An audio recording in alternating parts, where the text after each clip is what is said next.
Ladies and gentlemen, I'm very, very happy to be here tonight with this latest book that I have published, and it is available at Amazon. It is called High Five! The William Shakespeare Beat is Back. 400 newly written poems prove it. High five, the William Shakespeare beat is back. 400 newly written poems prove it. And 1 and 2 and 3 and 4 and 5 and... Well, so that's the beat scheme. I brought you a collection of 400 of them because I want to reaffirm how important the beat is and how exciting it is to write. William Shakespeare wrote hundreds of thousands, and he's often thought to be the greatest verse writer that ever lived. So why are we boycotting the form today? No good reason. Now, one of the best exhibits in this book is a set of, believe it or not, 70 colloquies or conversations that I have with Spanish folk singers toward the end of the 19th century, from a collection published in 1882 in Spanish, and a selection of which was published in 1911 by a Russian poet, Konstantin Dmitrievich Balmont.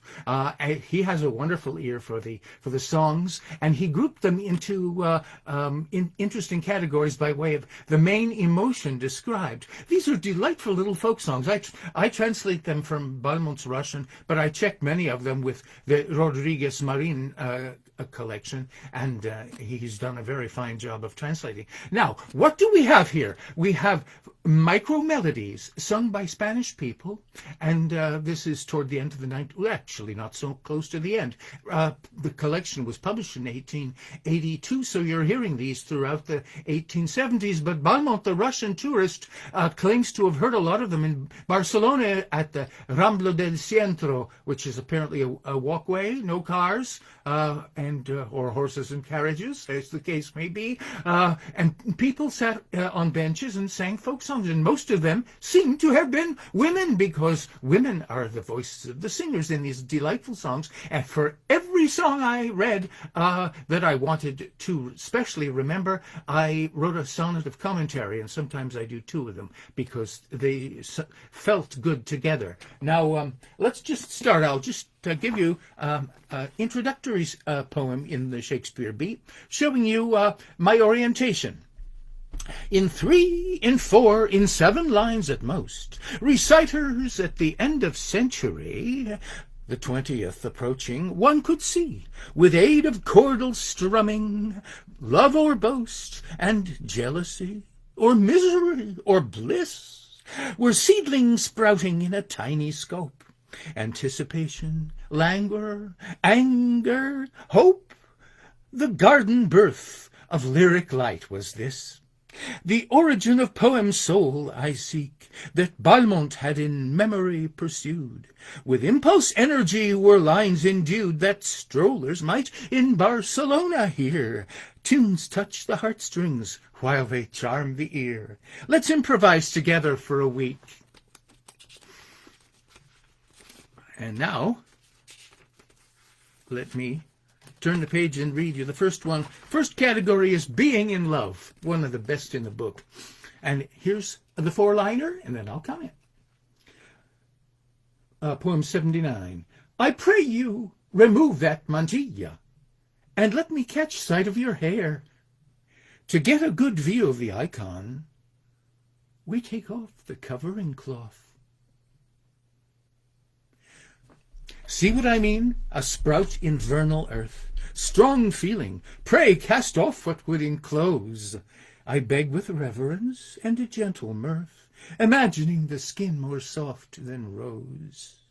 You, as the Holy Mary great in worth, or saint whose merits deep respect impose, your face is for the faithful a rebirth.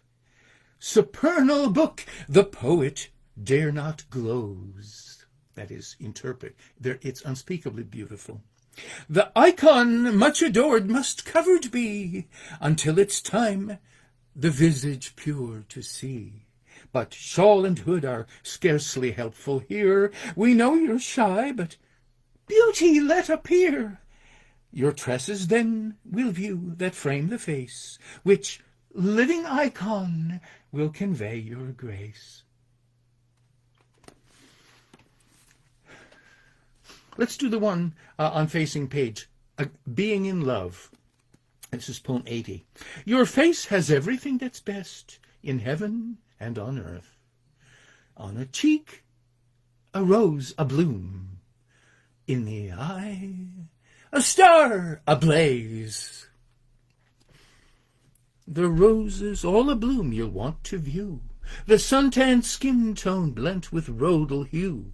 And so at noontide you'll imagine her, with sunlight-nourished life-power shining through.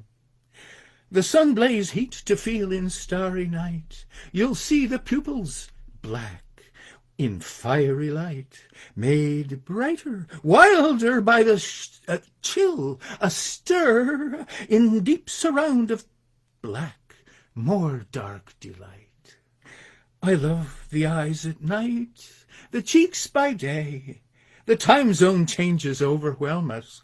They, the more we think, more rapidly occur. We're smiling at the pleasure of the play. That smile's her own. Star, rose, both heightened, while she's day and night a-making by her smile.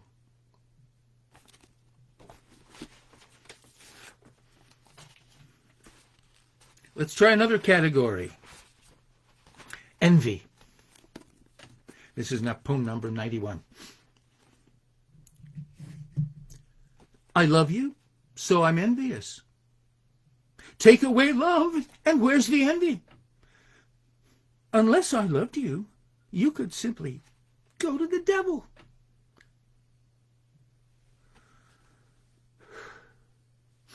Who could refute the logic? Yet the tone is not quite that of rationality. Unless I loved you, you could stay alone, and happier the both of us might be. But is my paraphrase emotion-free? I fear it has remained sardonic, sour. Unless I loved you, 'twouldn't bother me if we should part for good this very hour. To paraphrase with calm, I have no skill. How envy works, I comprehend too well. It won't stay rational, would rather swell with indignation for inflicted ill. The exorcism, it began too late. That devil envy had the strength of hate.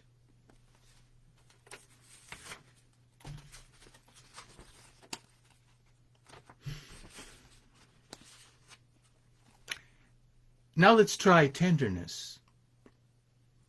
If I possessed 1,000 lives, to you I'd give them all at once. I've only one life. Take it, but take it 1,000 times. The heart of one he loves, the Lord prepares. He'll make it wider for the great surrender. Be brave in order that you may be tender. The love embracer boldly upward fares. More real than self he'll only be who dares to open expectation to receiving. Beloving is the only true believing. More room for grace in larger heart he spares. The greater presence by surrender nearing, the boundless in the beating heart I'm hearing, the voice of life inside me crying out, I write, who am one might extending shout. For proud arousal, where to find the calm? 1,000 times invent a grateful psalm.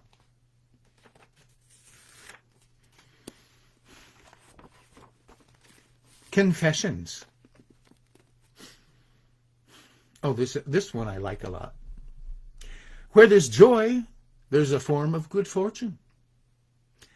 And that fine caballero, I like him, for he's wearing a costume of mourning, and I joy in the color black. O lady in black mourning shroud, for what deceased do you lament? Your father, then I sympathize. Your dear one? Well, then I am here. I'm thankful to you both, attractive mourners. Good fortune's the alertness to a joy that comes to celebrators, not to scorners, and speaks to every lonely girl and boy. We smile at black. Let ending bless beginning. We'll sympathize a while and then move on. In love with life, not to death, we won't be sinning, for Hesper phosphor, made of dusk a dawn. Maybe I should explain that. Hesperus and Phosphorus are both traditional names, respectively, for the evening star and the morning star. But both of those stars, as some astronomers among you may know, are Venus. I bet the lady and the caballero will join their hopes, their poems, and combine their fortunes. Let me toss a bright sombrero and celebrate my prophecy with wine. Caballero is a gentleman in Spanish. It actually comes from caballo, meaning a horse. Traditionally, the gentleman, you could tell by the horse that he rode. Now comes the category lamenting. And in poem 110, I think I give a pretty strong evidence of, as well as implied cause for, lamentation. They came and seized my heart and locked it up in jail. And though it's innocent of crime, they sentenced it to death. I put this all in quotes. I'm imagining her explaining. Him or her. I, as abandoned lover, well have kenned the seeming treachery that led a friend to sentence me to feel in prison pent, where indignation flames, though to no end. Well, indignation's fire is wounded pride. It weeps at being crudely set aside, as by a queen with whimsical intent to show at last what madness deified. But time's a mercy, and the vanished past will help you to forget, and moving fast, medicinal the quickness kindly meant, will help you redirect your love at last. Investing energy is up to you. Boons unexpected you'll in future view. Couldn't help myself from introducing my own sense of how best to counteract the grief, although the therapist is generally enjoined to be quiet. Oh, this one is a particularly rich category in the book. Hate and Scorn. And here the women get their say. I found it amazing, the boldness. I really loved it. Because this is, after all, the 1880s, 1880s, or even if it's as recently as, let's say, 1908, when Balmont was there, that's still a long time ago. And many times we think of people, as women back then, as being too oppressed to come out in public with things like this, and that's why I find it so heartening, invigorating, and inspiring. As much as I formerly loved you, sir, that is how much you are hateful. When I saw you were there in the church, I skipped the communion and left. So ardent was my love, the energy that I expended from my heart's blood came on your betrayal, till I felt the same emotion fervor welling up in me. Couldn't be dispelled with words of blame. Indignant, I could feel it change to scorn, warm as before, yet in a form reborn, as hate so deep it barely had a name. I went to church, but when I saw you there, I felt that newborn feeling hugely spread. Communion needs a clearer heart and head. Defiance, true, and yet a sacrifice. I'll summon strength to give my soul advice. Alone the healing burden must I bear.